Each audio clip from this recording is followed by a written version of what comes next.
welcome everybody. It's great to see so many people on a Tuesday evening. My name is Emily Mokros. I'm an assistant professor in the history department, and together with Karen Patron, I run the history department workshop.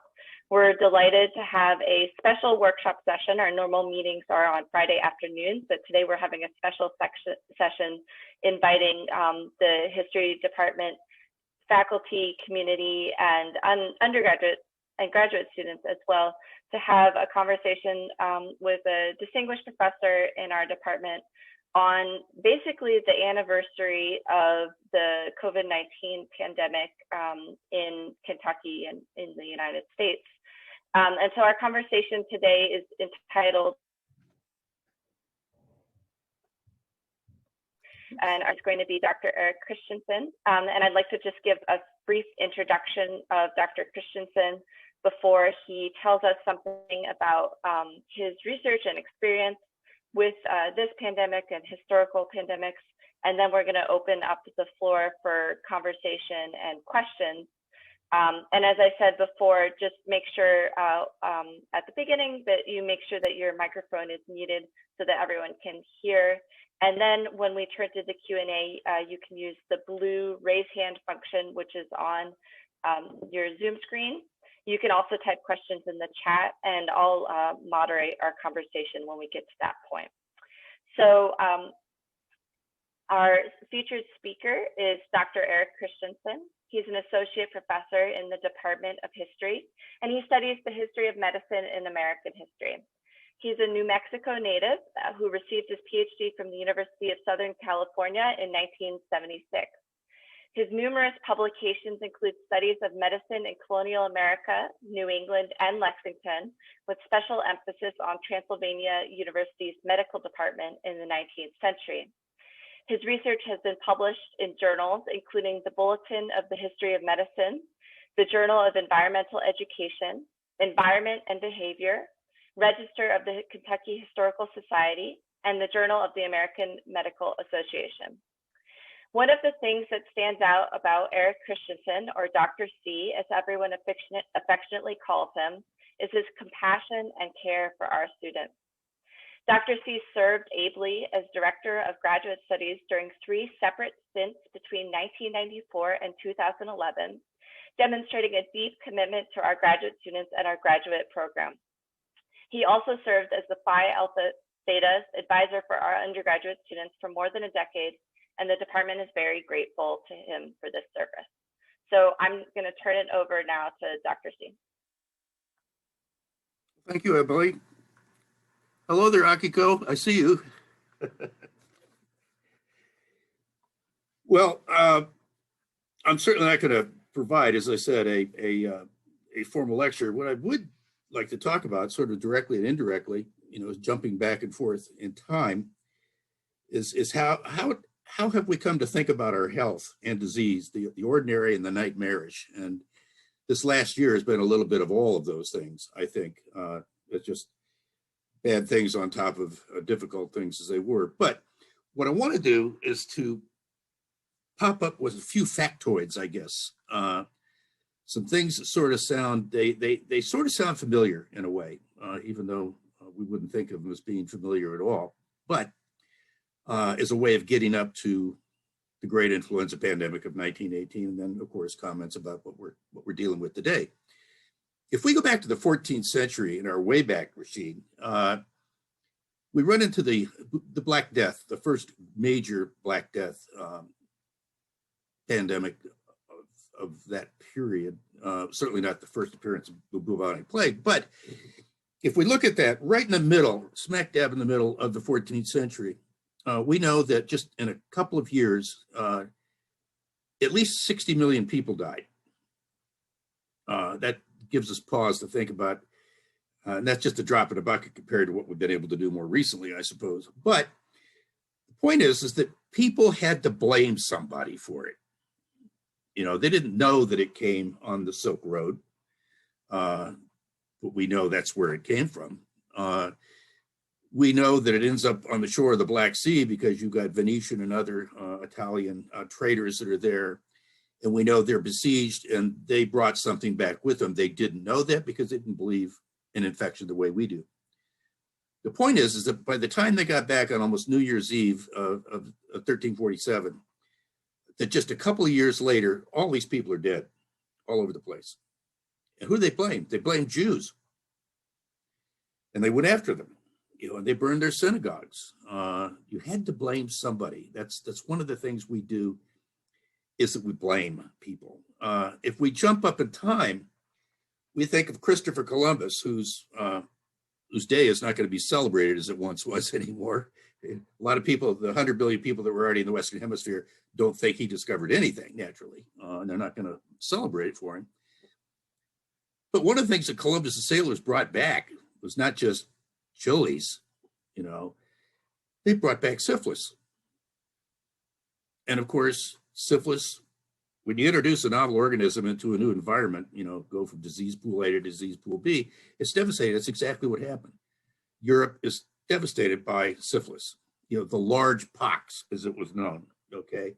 So it's differentiated from the smallpox, which we're more familiar with. The point is that if you're an Englishman, you're going to say it's the French pox. If you're a Frenchman, you're going to call it the Spanish pox. You're going to blame somebody.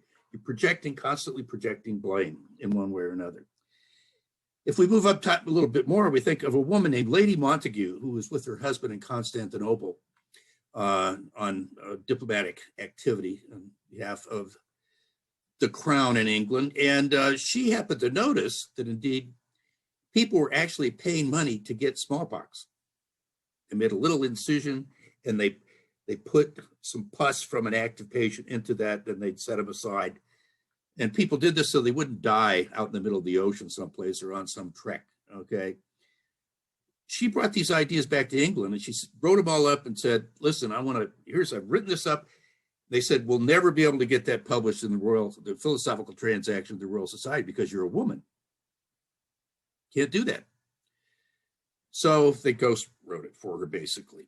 The other problem was they said, we don't believe that the Arabs have anything to teach us at all.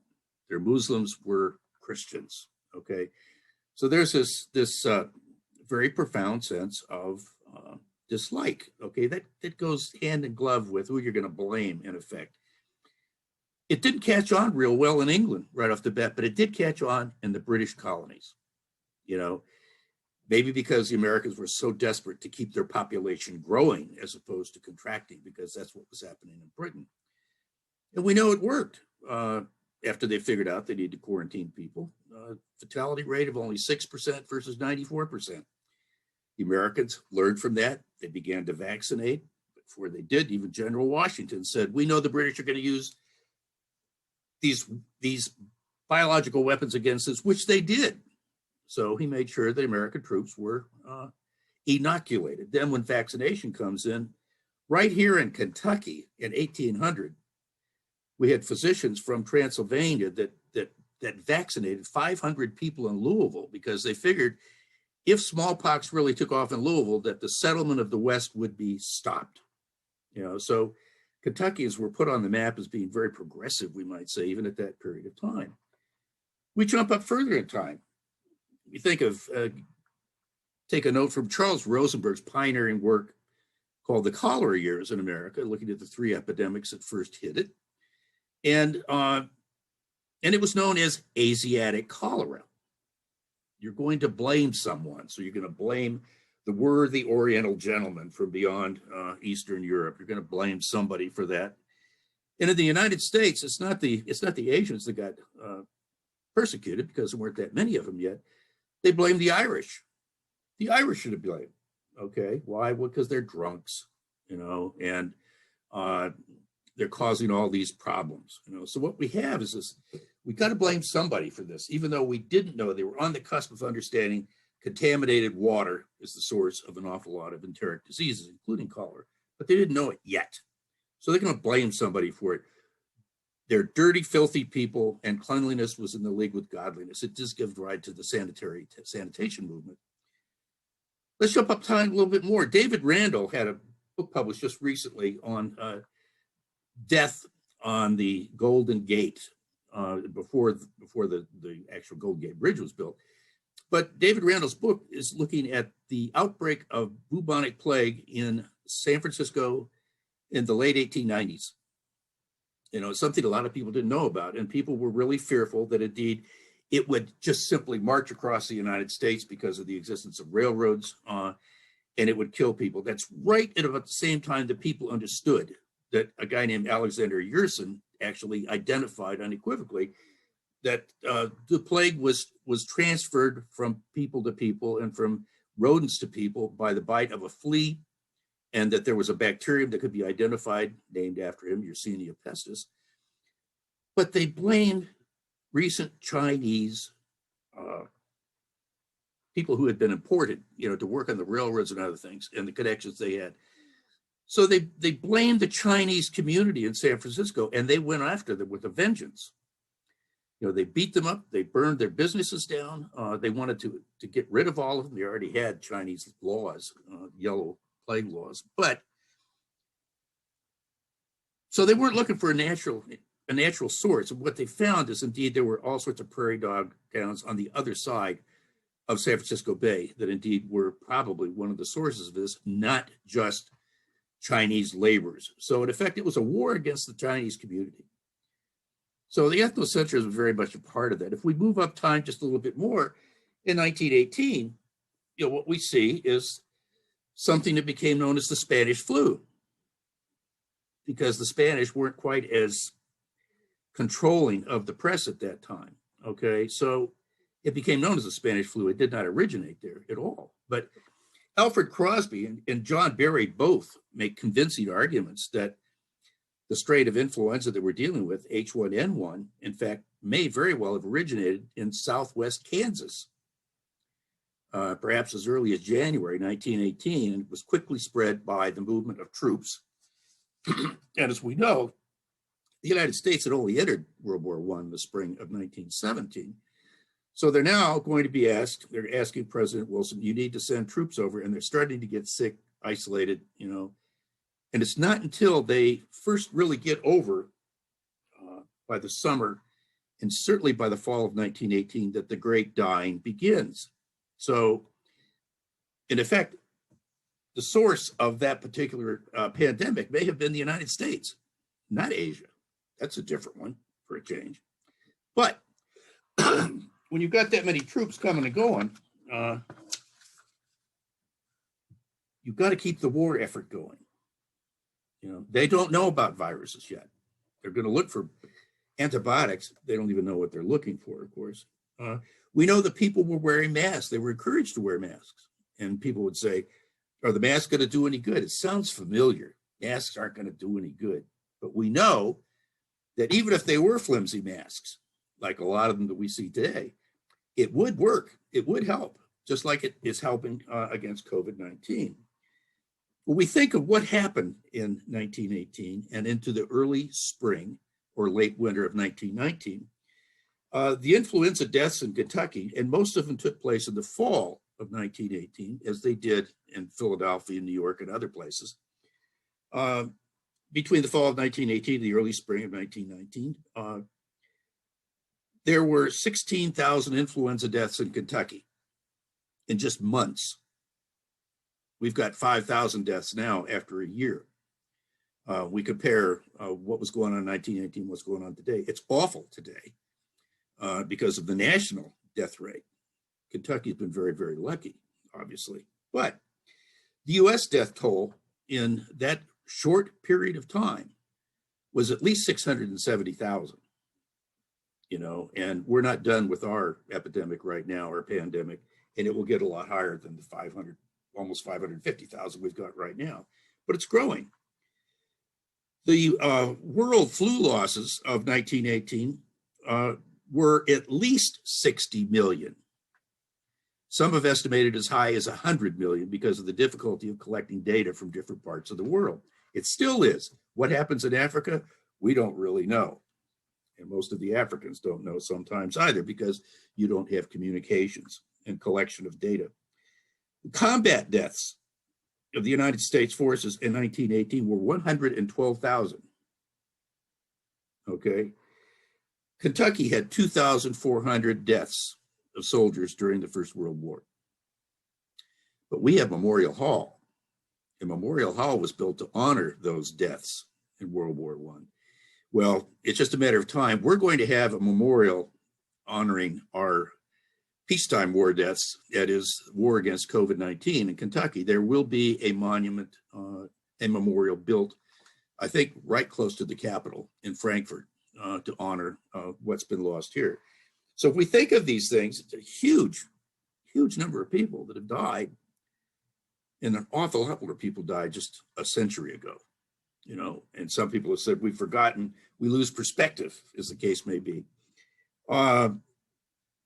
I don't think we're going to lose perspective because we've already lost 5,700 people in Kentucky and over 500,000 in the United States. And we don't even know the problems that have been caused by the long haulers, the problems that they encounter. You know, this is definitely a bad disease, and people that say it's not really bad, we shouldn't have to worry about it, are the reasons why we do have to worry about it. We have lost so many people is because people said you just shouldn't have to worry about it. It doesn't really exist. Part, I guess, what I'm suggesting is that we have this loss of memory. You know, when people wondered, why don't we remember? We remember World War I. Why don't we remember the Great Pandemic? Well, because World War I was obviously the big deal at that time, and you got the world that's involved in it. But the world became involved in another kind of war against a secret microbe, you know, that they didn't even know about at that time. And people, our allies and our enemies, took it home with them.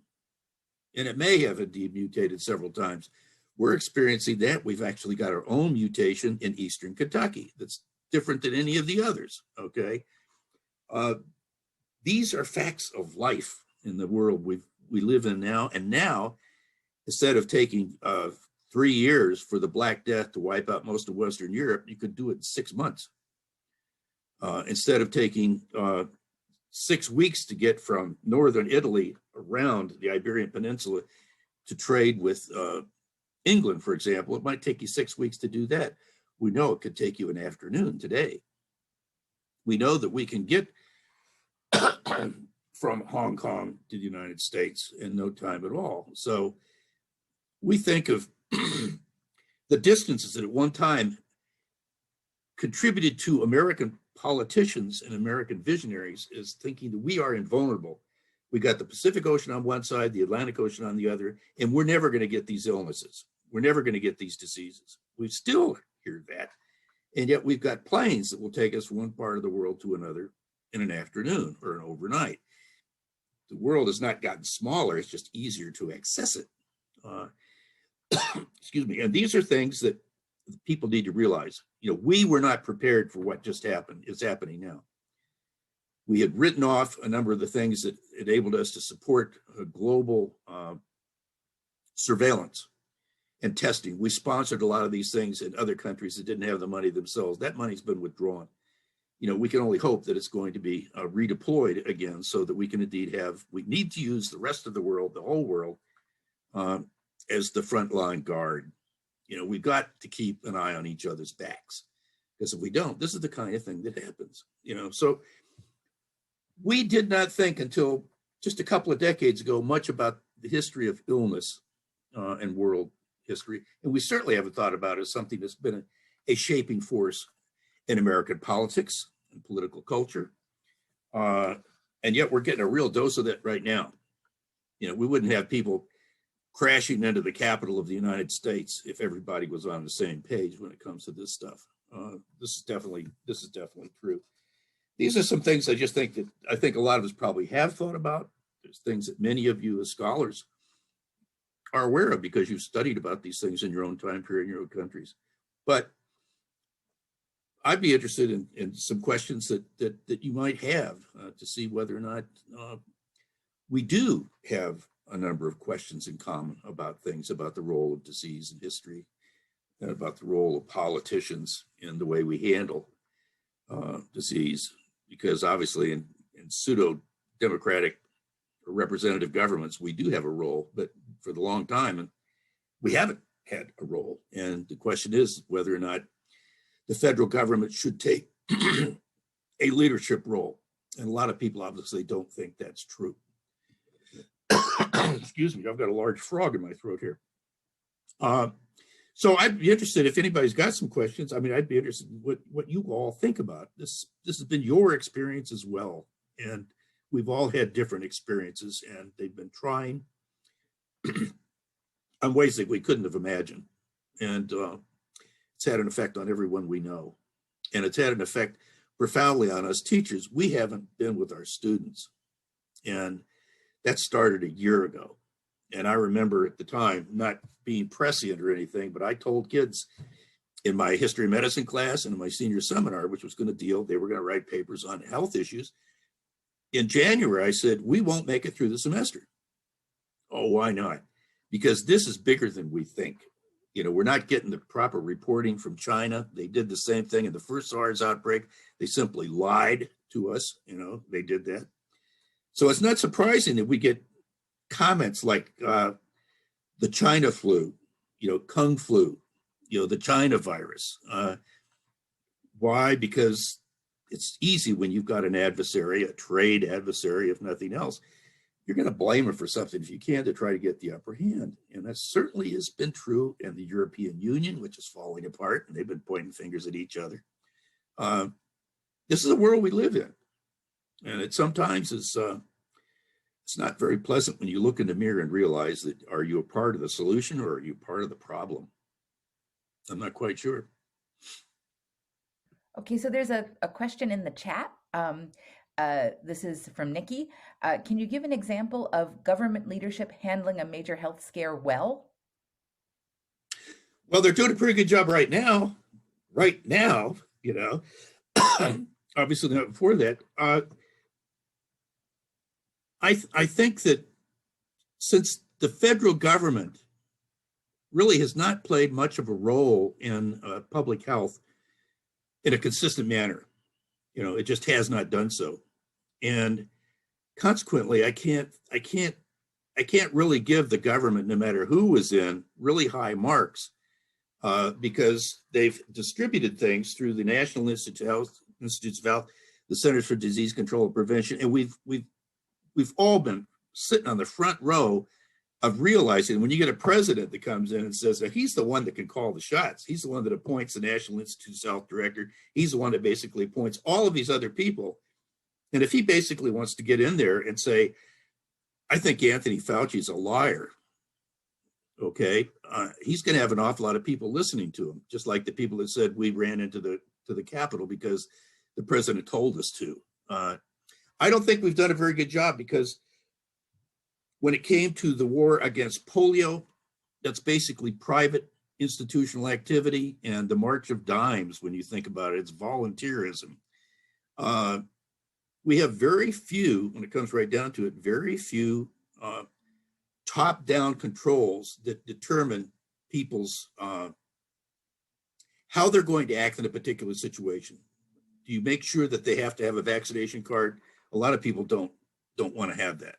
Okay, so I think that individual outfits like the Centers for Disease Control have been just extraordinarily successful in other countries.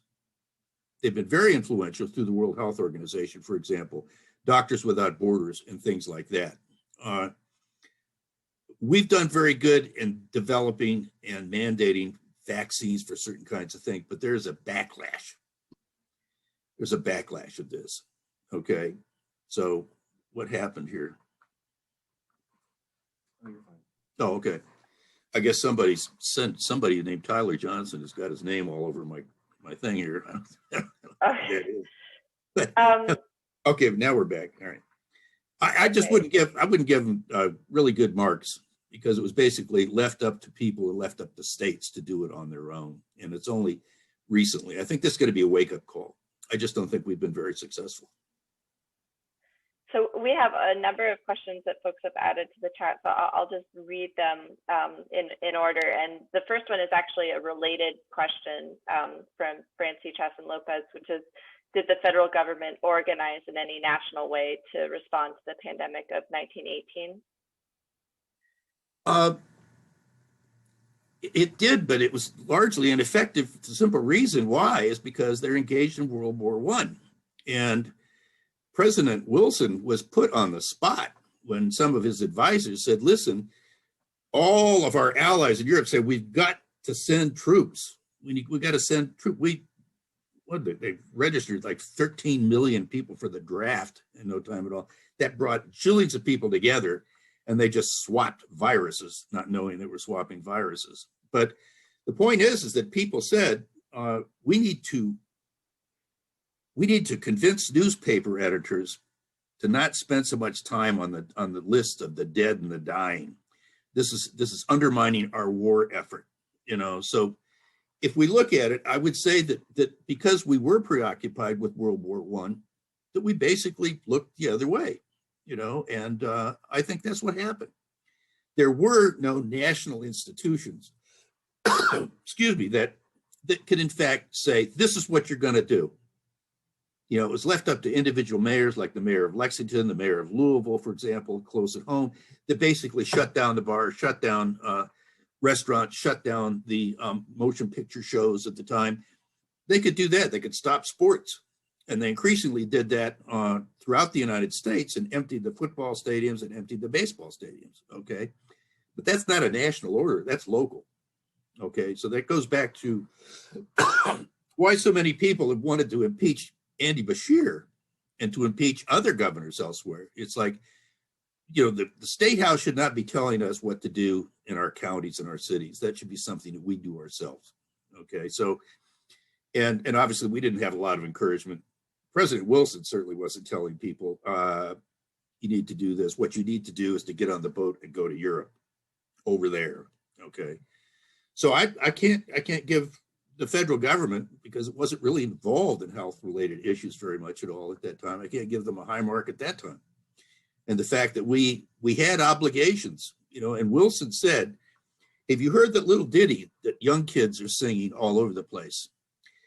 I had a little bird, his name was Enza. I opened up the window and in flew Enza.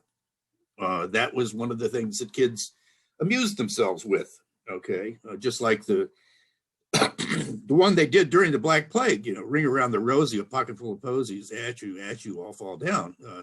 So even in the worst of situations, we come up with things that amuse us and try to lighten the burden of things a little bit. So no gold star for the federal government in 1918 either. Thank you. That's fascinating, though disappointing.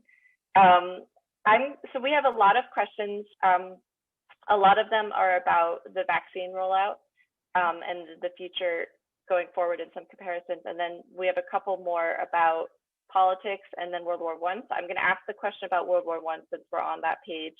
And then I'll ask the questions about vaccines. And then I see we have a hand up, so we'll circle back to the hands up after those. So the question about World War I is two related questions. First, do you think that the war contributed to the widespread and the quick spread of the virus, the influenza virus? And then the second question about World War I and politics is, now this is a highly political issue. Was this the case also in previous pandemics, that it's a divisive issue in terms of politics? Well, the first one is easy.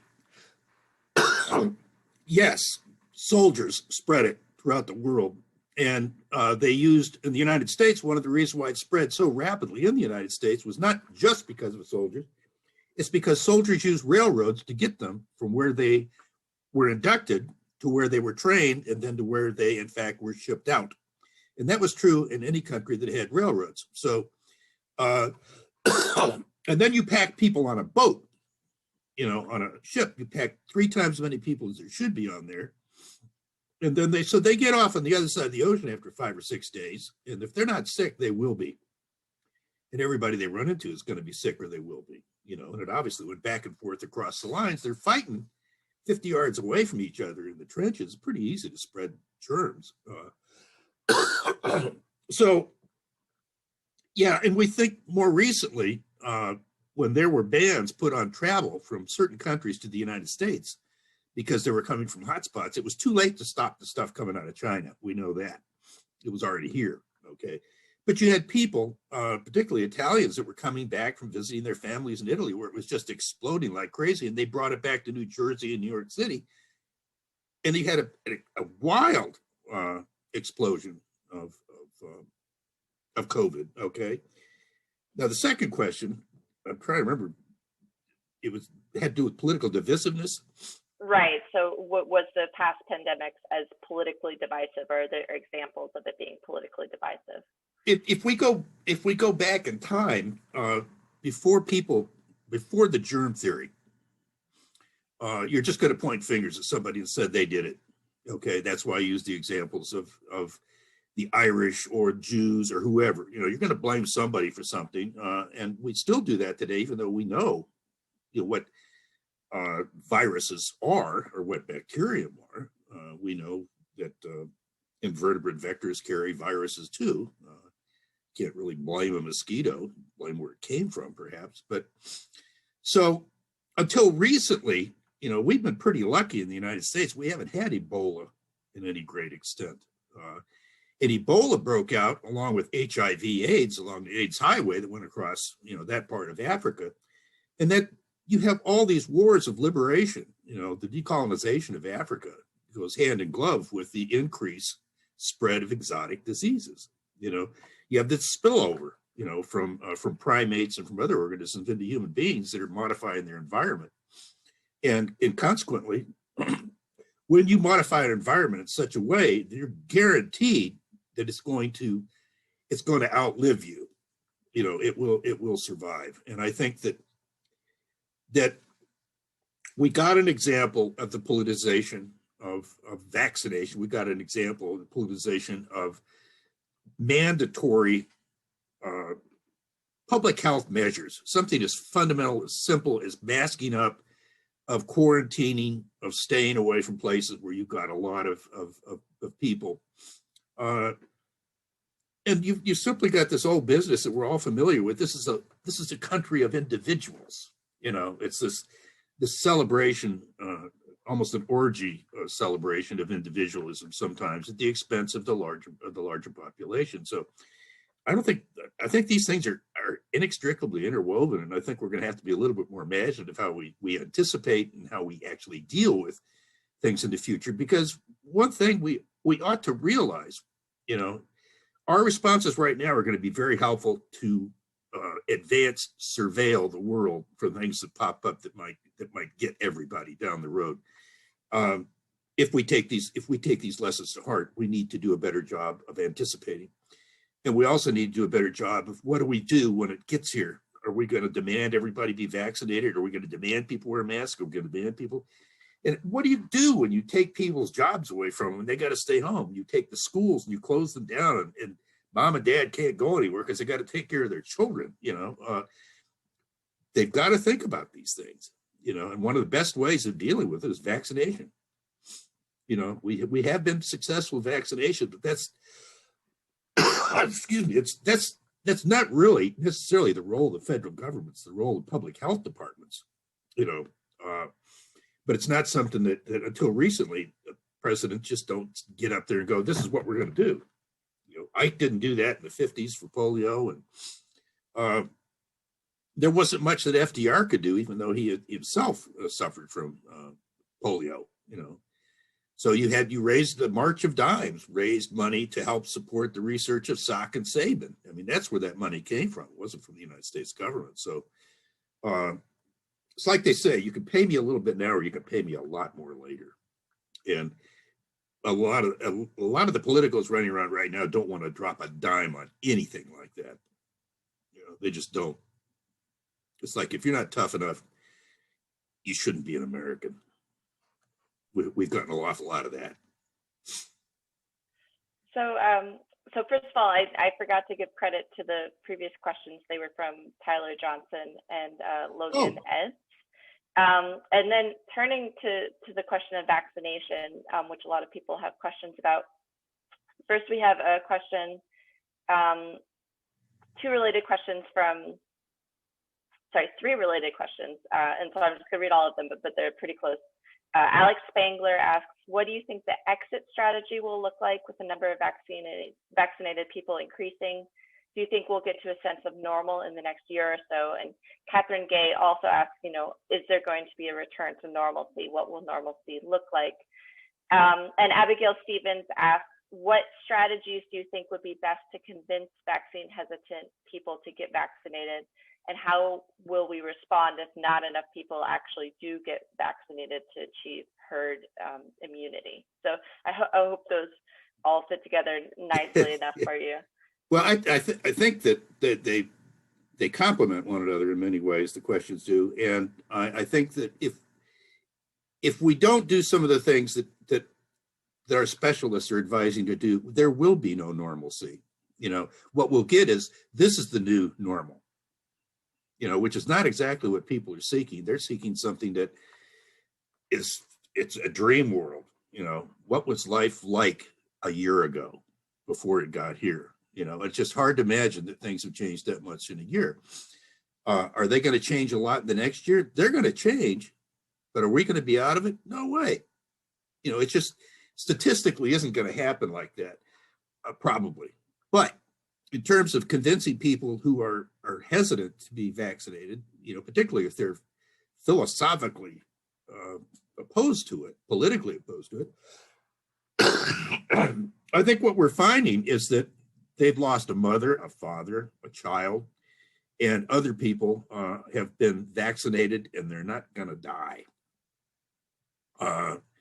That's one of the things that should come across here. It's not that your body is being violated. It's just that if you take this shot, your chances of dying really, really go down a lot. We know that to be the case now. We know that to be the case. And people say, well, you might get sick from it. That was one of the things that stopped people from doing it when we first got the vaccine available in December. Oh, I'm afraid I'm going to get sick.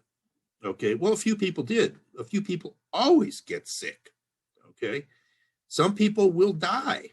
It may not be related directly to the vaccine, but they were just ready to go, as the case might be. But I think that we are not very knowledgeable of basic public health practices. I think if we taught our children a little bit more about that, maybe they'll learn about it. I don't know. It's like you need to teach them how to use their cell phone correctly, But, can you teach them how to wash their hands? Can you teach them how to, when you feel sick, don't hang around with people? And children generally don't have a say-so when it comes to vaccination. Their parents take them in, you get vaccinated. You got pneumonia. Are they going to just watch you die, or are they going to have you take some penicillin or some antibiotic or get a shot, whatever the case may be? Some of us are old enough to know what it was like back in the 1950s, when in fact people just simply died all the time. Not as an epidemic, but they died of pneumonia.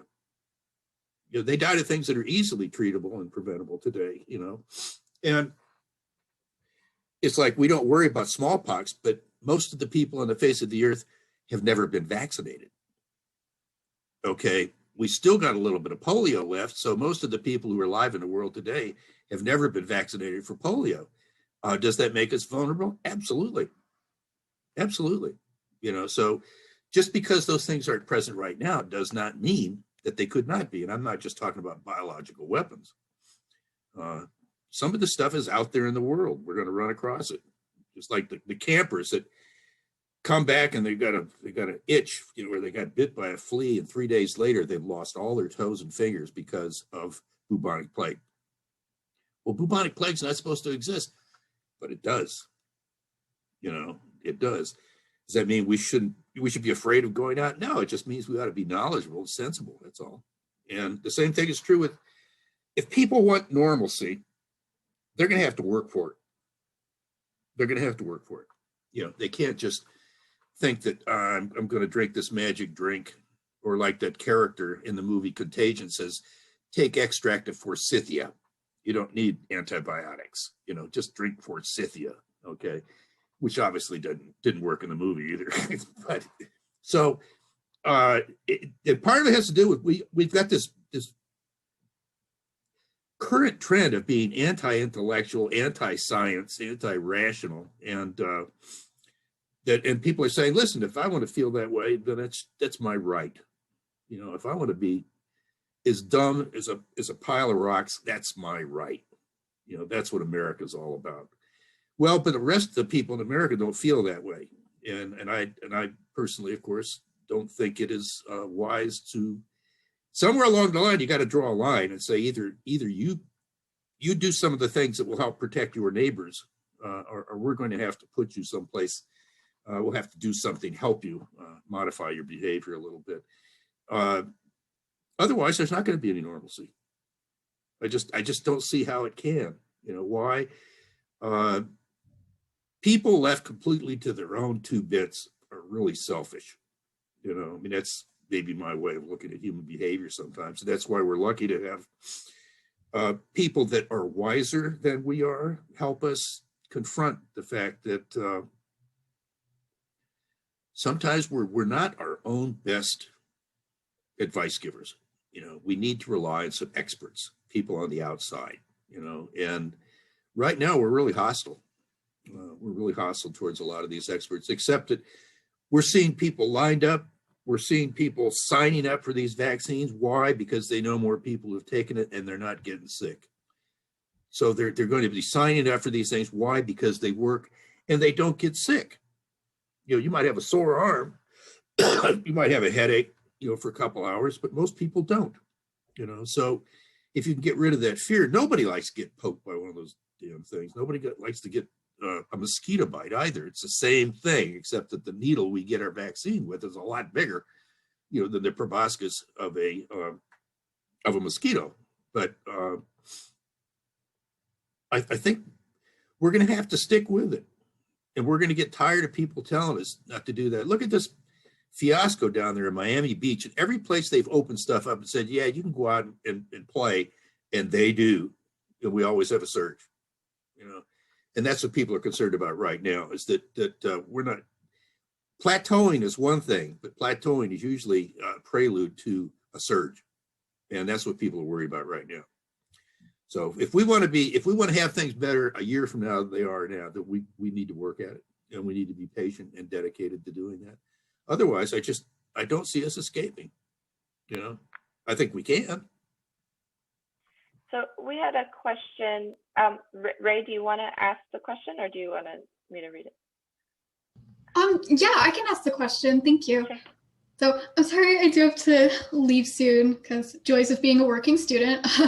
But so one of the things that we've seen that's kind of become very characteristic of this pandemic is, all of this resistance to policies, particularly concerning like public health from the government, whether federal, state, there's been resistance to mask mandates, resistance to vaccines, resistance to social distancing policies, et cetera, et cetera. And a lot of people are taking that frustration out on the government and saying, it's not the federal government's right to tell me what I can or can't put on my face. It's not the federal government's right to tell me to wear a mask or social distance or anything. And so then we see events like the insurrection in January, where, of course, that's not the only leading factor to the insurrection. Of course, we have the election results in the Electoral College, but the pandemic was certainly an influence. So my question is, have there been, what other public reactions have there been towards government intervention or the lack thereof in other pandemics, either here in the United States or abroad? So how have people interacted with their governments in these times? Well, I think that regardless of the political system that exists, one of the things we don't remember, I know that Karen knows this, is that if it weren't for Soviet physicians during the Second World War, there would have been no war against smallpox. Had Albert Sabin not been in Iran during that period of time, getting an idea of how perhaps one might indeed have a war against smallpox. But we know that there was opposition to polio vaccinations in Australia, in the United States, in a lot of countries that you wouldn't think that they would be opposed to something like that, but they opposed it because it was coming down from centralized authority to a certain extent. Okay, so I think that in the United States, we know we think of Europe. I mean, Europe is, the people that grow apples in France and the people that grow apples in southern England, I mean, they get apple wars. People that fish, they get cod wars. I mean, they get really, really angry about a lot of things. That they want their federal government to do something about it, and then if they do and they're not satisfied with it, they're going to keep throwing apples and fish at each other. Okay, it's just the way it goes. And I don't think that I think that most Western nations, and I think we look at Canada compared to, say, the United States during this pandemic, and they've done a lot better job than we have. They've shut their borders, we've shut our borders. They've done a lot of things perhaps differently than us, but they've had a much, much smaller experience with COVID infection. And you have to ask yourself, why is that so? When people in Quebec don't get along with people in Saskatchewan, many of them would like to be independent. The relationship they have with their own central government is somewhat similar to ours in the states and the government. But a lot of other places are a lot different, in terms of we have given you the authority to help regulate things. Okay, that's what the representative system is supposed to do to a certain extent. And I think that some countries have been simply more successful than others have, but one of the things that governments have done, and it's not been the federal government in the United States, it was state governments to a certain extent. More recently, it is the federal government after World War II, after the Great Depression and all. The biggest contribution to improving the health of large numbers of people has been clean water and the development of sanitary sewers. And the reason why places in Latin America and in Africa have got such horrible problems with their intestinal tract and other things is because they don't have access to water. That's where governments can play a big role as opposed to just voluntary organizations. And people, right now, we're settling a suit with the Environmental Protection Agency that sued our city for almost $1 billion a few years ago because we didn't have a proper storm sewer management program. That's why all our streets are being torn up. Water lines are being replaced, other things are being put in. These are laws passed by local communities. Okay, do people feel less intimidated by that? No, because they wanted to impeach Linda Gorton, our mayor. For the same reason they wanted to impeach the governor. It's like we don't want anybody telling us what to do. I think that's one of those essential tensions in the United States and in our history. It's always been like that to a certain extent. I'm sorry, it's not very optimistic, but I think of it as being rather realistic. It is a part of what we deal with. If we don't want to be sick,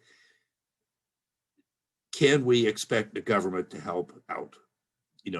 And prevention is one of the things of doing that, whether it's environmental prevention or it's taking an active role in vaccinating people. I mean, that's one of the things I can offer you anyway. Thank you. Yeah, thank you for that thoughtful answer. We have 5 or 6 more questions. I don't think I can group them very elegantly right now, so I'm just gonna jump to one about the environment because you were mentioning environmental issues. So Anna Harrington asks, as climate change continues and the glaciers melt, we know that there are bacteria and viruses that are very old but new to us that are locked into the ice, which are going to be released into our environment. What's your opinion or prediction about the future of the human population in relation to this? And there was actually another question that says, how do you think the pandemic will shape society in years to come? This is from Julia Hurley. Do you think there will be an effect on generations after us? And so I think these might actually be related questions about, what does disease look like going forward? Are we in a period where, right, because of environmental issues, is this always going to be happening? And are we going to remember this in different ways? Well, yes and no. to the first question, which is a good question, because what we have discovered when people started thinking about climate change, which seriously was first thought about in the 1890s when Arrhenius, Scandinavian, would go to Berlin and places like that for lecturing or research. And he would have all this nice white formal duds hang up, and he'd go home and there'd be soot all over. It was from all the coal being burned. He's the first guy to really say, listen, what's the principal byproduct of that, that may be problematic? What's carbon dioxide? So he comes up a way of basically saying, I posit the possibility of global warming. He did this in the 1890s and he got a Nobel Prize for it to a certain extent. So here's a guy that's looking down the road and saying, way before we had become so dependent on liquid fossil fuels in the form of gas and oil, we were just doing hard coal at that time, that if you change the climate and it gets warmer, then what are going to be these ripple effects that come down, so that you begin to have people who are stimulated by what Arrhenius had posited in the 1890s, and they began to apply it to all sorts of ecosystems, okay? And Russian researchers and eventually Soviet researchers began to look at the tundra in a little bit different way in Siberia and the taiga, the forest, and began to realize that there's an awful lot of stuff that's frozen up here in the permafrost. And they began to look and find all sorts of bacteria and viruses and things that could be viable, once it changed. Now they're working on Greenland, and they're bringing up core samples, ice core samples, and they're finding things that have been down there, bacteria, spores, fungi, that could be very, very detrimental. They're finding the same thing in Antarctica. Okay, so there have been organisms around long before humanity, and there have been organisms that have been buried in the ice or buried in the permafrost for a long time, and they're going to get out. We know they will get out. Okay, what's the best thing to do? Develop an antibiotic, develop a vaccine for that, or to keep the permafrost cold? How do you do that? You got to reverse heating, and that's not going to go. That's not going very well right now. We'll put it that way. Okay, so I think when it comes to, have we reached that tipping point? There are really some really negative but influential voices out there, in the world of global climate change and things like that, that are saying if we have hit the tipping point, which we might, then we're in trouble. Okay, that is applicable when it comes to diseases too. If we alter the environment so much that we create, every time we build a little mud hut in Africa, we're leaving a hole in the ground. When it occasionally rains, it creates a new place for mosquitoes to breed. Okay, so there you got mosquitoes breeding right next to where you're living. Okay, those things are related. You modify the environment to create a house, to create a field, and you create another wonderful environment for organisms that are going to be problematic for our survival down the road. So I think these things are related. I do. And is this going to have an effect on future generations based on experience on a relatively short time span? When you think about it, just 1 year, what has happened? If you want to buy a really nice airplane, now's the time to get one, because they've been grounded, and we don't really know if we have another surge and people get back on planes, it's going to happen all over again, And will the vaccines that they have available, that's why they're tweaking them, because we don't know how, the mutant strains are going to respond to the drugs we already have in our system that are making us produce antibodies and things like that. So I think that go down the road, when you think of what have been the effects right now, people haven't been able to go to their own graduations. They haven't been able to go to their proms. They haven't had weddings together. They haven't done a lot of the things that they normally do. And that has not completely changed. And people that want to change it right now might be contributing to a surge. Okay. So what do? Do you get vaccinated so that you reach herd immunity? And we're not anywhere close yet. Okay. And then what are you going to do when the federal money runs out for your vaccines? That's going to happen. Who's going to pay for it? Your insurance company? These are other things you need to think about. Right now, people are going, I don't want to take a vaccine. Well, at least you don't have to pay for it. Not directly, anyway. So I think if given the option, a lot of people, if you laid out a bunch of these possibilities, I think a lot of people would say, I think it's be prudent for us to do certain things now so that we can at least in a relatively short period of time, in a few years, get back to some kind of normalcy. But it's never going to be exactly the same because there's going to be more concern about what is on the horizon, what is out there that we're not aware of, but might be there and might pop up at any moment. We have to be a little bit more defensive, which means we have to be prepared in the field.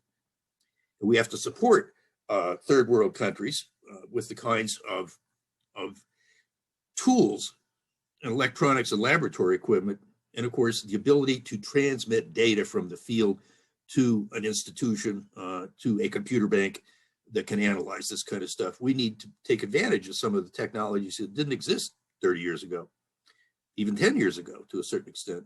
That would be helpful. If we could do that, then it would be less invasive in our lives, our personal lives, I think. So I'm going to get a last set of questions that are about resistance to vaccination and resistance to government-led efforts. So a comment from Catherine Gay is that she remembers living in Frankfurt, the rallies that were held against Governor Beshear, and the kind of connection between that type of political outcry and the potential for hotspots, right? So a sense of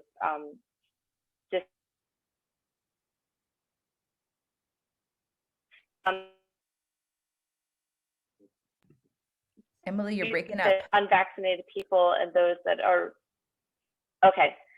A question, Karen, do you want to take the question from Mason? Oh, sure. Okay, so so there's a question about unvaccinated people, and you know, are you imagining something like a leper colony where, you know, people from people who are not vaccinated are grouped together in certain ways? Yeah. So is there force involved, or, you know, drastic solutions, right? And then also I wanted to circle back to, is it okay now? Yeah, I can hear you. Okay, to a question from Kathy Newfont, which is, you know, do you think that better education about past pandemics would have helped people prepare better for this one? So, or would it have helped instill against these types of resistance to things like wearing masks and vaccines? I think we have to make that more common knowledge. I think that should be a part of the preparation. It's like little kids are remarkably, they're more capable of doing things than we think they are, and they're more capable of, you know, of adapting behavior than we might think them to be. But I think that in a pseudo-democratic society, a democratic republic that we live in, you just can't round people up. We've already got places where we get penal colonies, literally penal colonies. You know, we got millions of people that are incarcerated, okay? And it's because they've done something bad. Well, if somebody spreads a disease, look what happened to Mary Mallon, you know, around the First World War. At the same time, they put her on Brothers Island, you know, because she was kept spreading typhoid around, you know. The French-Canadian Airlines steward named Gaetan Dugas, who we want to blame as being patient zero, the index patient for the whole AIDS epidemic in the United States, which turns out to be not true when you look at the gene format. You know, he didn't start it. He certainly tried to do an awful lot. He said he had 5,000 male partners. Okay, that's what you call an R naught of phenomenal numbers. The R naught is the rate of replication. If somebody's got a particular disease, what's the likelihood of 1, 2, 3, or 4 people getting it? Okay, well, for Gaetan Dugas, it was phenomenal. But I think what we're finding is that in a society like ours, it's going to be really difficult to basically take people's freedom and independence completely away from them, unless somehow it becomes a kind of law, which I don't see being passed. You know, I mean, Republicans have got some wild laws, and Democrats got some too. You know, but in a relatively open society like ours, I don't see that happening anytime soon. I think that we're going to have to find a way to put people aside. Now, if you've got leprosy is one of the more difficult diseases to get or to catch, okay? We had leper colonies all over the place in the biblical times and on Hawaiian Islands until recently. It's almost impossible to catch it. Okay, I mean, the way if you want to get something like Hansen's disease, leprosy, go out and kiss an armadillo. That's probably where you're going to get it, you know. But it's one of the few other mammals that actually carries this stuff. But I think that if we can convince people that, I mean, it's not like people are still saying fluoridation is like Bill Gates trying to put a microchip in a COVID vaccine and inject it into everybody so they can control you. You know, some people are just, you're never going to be able to get them to change their attitude, but you also don't want them to have a negative effect on the people around them. You know, you don't, and I'm sure they would rather not infect other people, but they still want to have the right, if they get sick, they want to, that's my right. You know, it's like, it's my right not to wear a mask. Well, you do so at public risk. It's like, is it okay to shout fire in a crowded theater? I think the Supreme Court decided that a long time ago. You're not supposed to do that. Well, maybe somebody can flip their out a little bit and say it's not your right to spread disease to other people that might kill them.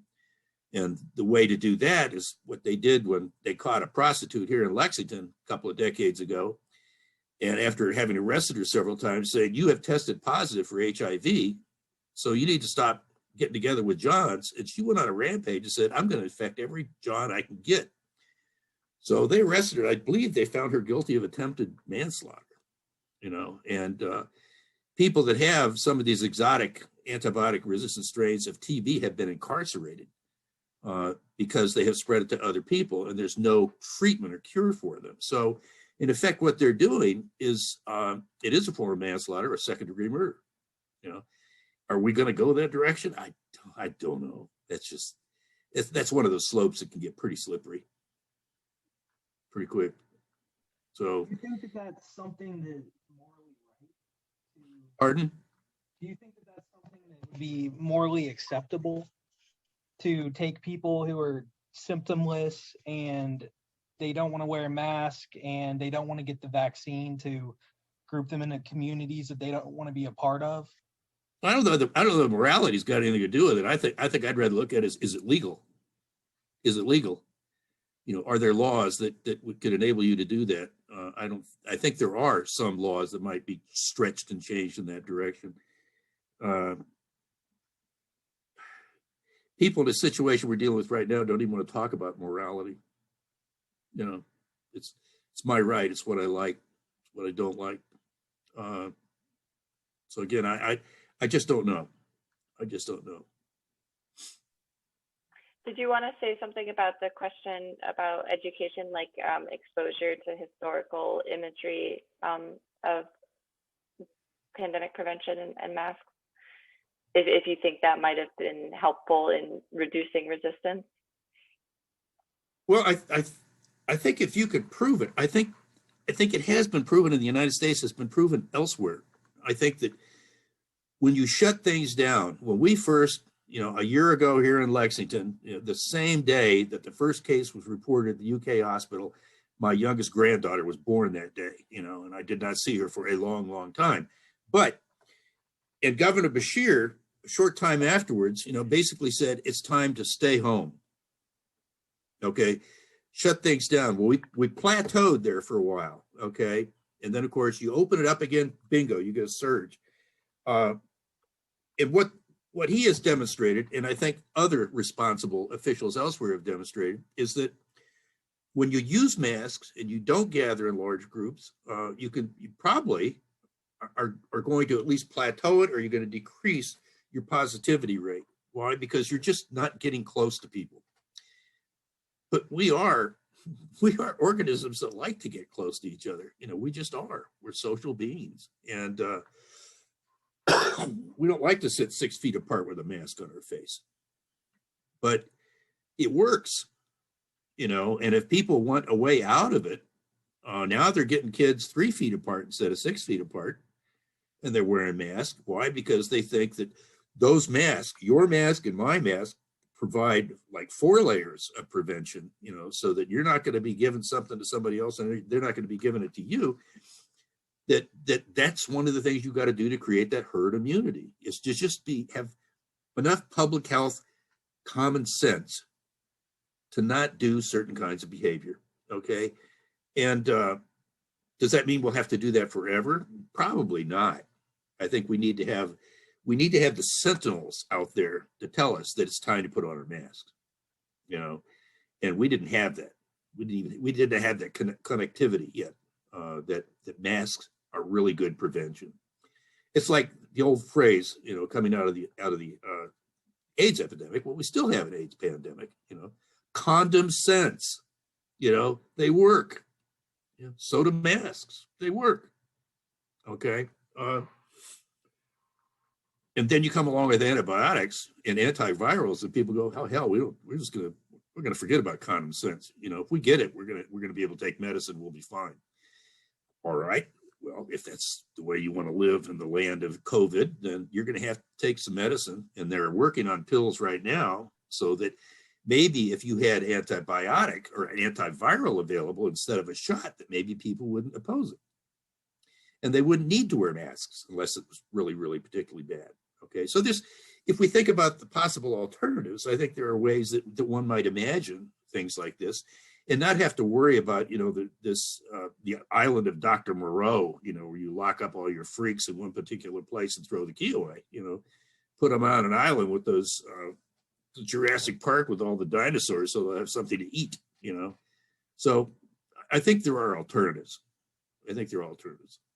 And I think that we'll find them. I think we will have to. Well, thank you so much. Those are really actually very interesting comparisons. So now we're going to turn the floor over to Dr. Phil Harling, who's going to say a few words to close out our conversation. Okay, well, thank you guys. Thanks for the good questions and the invitation. Appreciate it very much. Emily, even though we're just looking at each other in the faces. Hey there, Dr. H. Hey, Dr. C. I know you didn't want to be made a fuss over, given your pending retirement, but you knew I couldn't let you get completely away with that. So thank you for giving me permission to fuss over you just a teeny bit. This was a lovely event and a great way to think about the close of 45 years of teaching at the University of Kentucky for Dr. C. He arrived here in 1976 when I was 12. when Gerald Ford was stumbling out of Air Force One. I can't even believe you've been here that long. You're way too young for that, Eric. But, you've been such and I think this is really a universal sentiment, just such a great friend and colleague. I mean, I really miss hanging out on the 17th floor. Like you, I'm somebody who typically spends most of my time there. And Dr. C, as many of you know, and as some of you probably don't, has always been such an amiable and genial presence on the floor. And I'd have some of the best conversations with Dr. C in that little kitchenette, where I would frequently see him slicing avocado. We bonded over avocado in the kitchenette of the 17th floor, and over this really formidable variety of New Mexican hot peppers that Dr. C is an aficionado of. So just a warm, supportive person who's always keeping it real for his colleagues, and a fantastic teacher for, oh my God, I don't know how many thousands of students you've taught over the years, Dr. C. Maybe you've counted, I don't know.